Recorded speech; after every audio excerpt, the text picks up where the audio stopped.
Hello, my name is Suzanne Johnson. I've been a therapist since 1986 and a social worker since 1980. I'm giving this talk to educate people about how very harmful that overeating is to your neurochemistry. And this is a topic very dear to me personally because I suffered from food addiction from 1973 to 1989. I sought help from therapists, but there wasn't much known then. One therapist told me that once I learned to love myself, I wouldn't want to overeat. And that wasn't the case for me. It was truly an addiction. So fortunately, in 1984, I had a therapist who was a recovering alcoholic, and she sent me to a 12-step program for overeating. And I went there for 5 years before I really had recovery, and I've had it ever since 1989. So the bulk of this talk is given from a doctor named Dr. Pradip Janadas. I probably am saying his name wrong. I found him on YouTube. He's got a talk that's over an hour and a half long, December 2021, called Why We Can't Fast or Keep a Diet, Fasting for Survival Follow-Up. The talk, also Dr. Luswig has a very good one called Sugar, the Bitter Truth, but I will cover that in another video. This Dr. Janadas noticed that over the generations, we are changing hormonally, which he believes is due to the foods that we're eating, such an increase in carbs. I quote him by saying, I know that life is stressful, but part of the stress response is the foods that you're eating, end of quote. And I would like to say also, I'm not a doctor. If you want to change how you eat, please consult with your doctor or nutritionist. This is more for educational, entertainment purposes. But what I'm going to do is break down parts of the talk he gave. He had some slides about the neurofunctions of overeating that I'm going to go into more detail. He said that sucrose, which is sugar, can alter nucleus accumbens dendrite morphology, which has long been thought to be a key structure involving in mediating motivation and emotional processes. He said overeating downregulates, that is, decreases dopamine. Dopamine plays a role in how we feel pleasure, and it's big part in how we think and plan. Overeating reduces the internal opiates we have. We make our own opiates inside us, which affects the nerve cells, and they tell the brain how to block pain and help us feel calmer and happier. Overeating reduces serotonin, which is a chemical messenger that's believed to act as a mood stabilizer.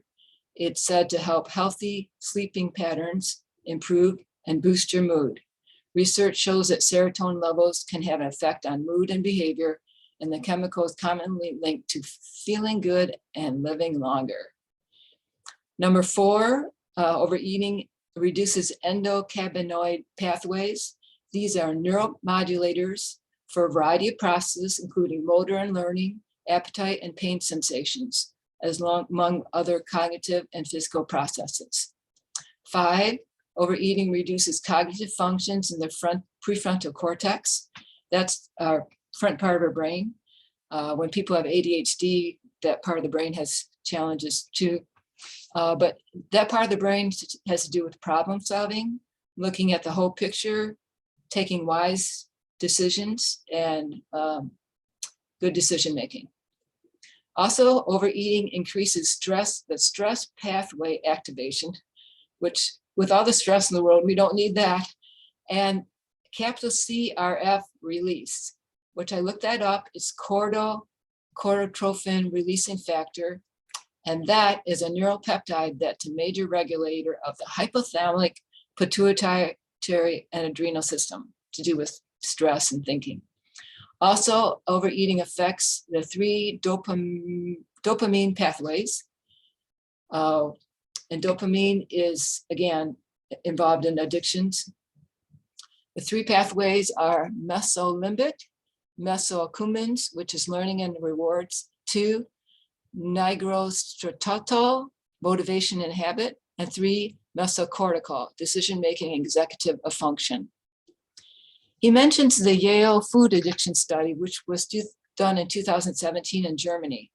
At that time, 24% of their people were obese. Compared to the United States, where they're estimating as of 2021, about 40% of people are obese and 71% are overweight. But back to the Yale study, they studied over 1,340 German participants. I think they're aged 20 to 65. And 19% reported a loss of control of their eating. In other words, they kept eating more and more over a period of time. 2, they gave up activities such as social activities, work activities, and fun activities because of overeating, 18.9% of the time. And 3, they had withdrawals when they stopped eating certain foods, probably sugar, 18.5% of the time. So you see, it's a very common problem. I think it's to do with what we're eating. Then they divide it into, they think that full addicts in that population was 7.9%. So it was interesting, they divided the addicts from the non-addicts, food addicts. They said the addicts that had lost the control of overeating, 78% reported it, compared to non-addicts was 14%. They gave up activities 72% of the time, where non-addicts did 14% of the time. The interpersonal problems was 72% in the addicts, where it was 13.7% non-addicts. There's more to it, but I thought that would give you an idea. Now, that's the problem.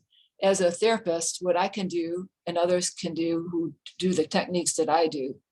I do EMDR, I do the flash technique. I think emotional freedom technique, EFT, and the Havening would probably work just as well in these methods. But my 4 emphasis would be, I can use EMDR and flash technique to reduce food cravings. I've done it with people so far.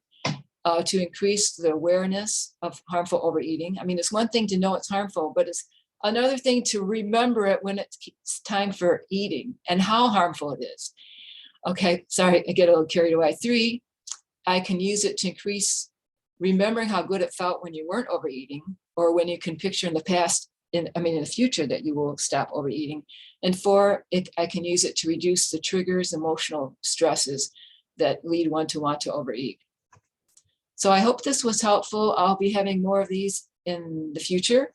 Please leave comments below and have a good day.